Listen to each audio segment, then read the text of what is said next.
John was speaking from the Persuasive Speaking Manual, The Cold Call, and that has three parts, just to review. One is, first, an explanation of the persuasive process, then the role play, and then a brief discussion with the partner and the audience. And you certainly can't be discombobulated when you're selling expensive gym equipment as you were this evening. But the challenge is it's a role play, and that's always kind of depends on how good an actor or an actress you are, because it isn't quite real world. How well did the speaker explain the persuasive process, the first part of the cold call in sales of expensive items?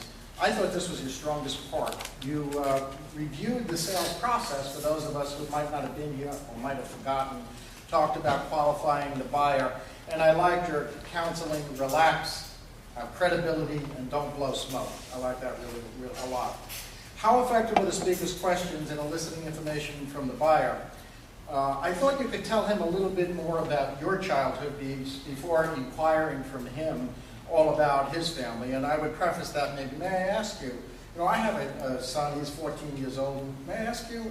That might be a little bit different introduction. And you got him speaking about his love of triathlons, but I don't think you said, well, which is your favorite? Or which one did you do the best at? How effective were the speaker's questions in helping the buyer discover a problem exists? I don't really know if Aaron told you about any problems, but instead of what I like, you were talking about some of the opportunities at the gym, perhaps you might have thought of, well, the triathletes at the gym enjoy, because then that would be more of a connection with your buyer. Did the speaker avoid talking about his product until the buyer asked about it? I think pretty much so. I would suggest perhaps you avoiding using the word techniques. It sounded sort of like a sales thing, you mentioned techniques. Now you had note cards, but you never really used them. I would say if you did a similar exercise in the future, have those note cards, but then convert them into the trifold brochure. Aaron, I'd like to leave a trifold brochure with you about all the opportunities that we have at the gym, including babysitting. What could the speaker have said that would have been more effective? I thought you should have asked for a check. Or if not, make a specific date. How about next Tuesday at 3 o'clock and I meet you at the gym? A little bit more definitive. What did the speaker do very well? Very professional appearance this evening. And I think that more of us, especially when we're speakers, should have that credibility by appearing professional.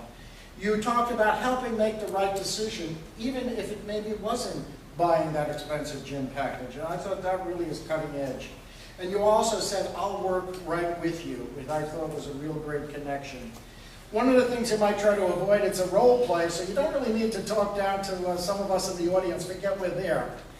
And then I thought another part that you handled really, really well were all of the feedback. The only suggestion that I have, at least according to the exercise, you should have had your partner with you. I mean, getting some feedback directly from Aaron would have been helpful, but we had some great suggestions from our entire group because we're cutting edge.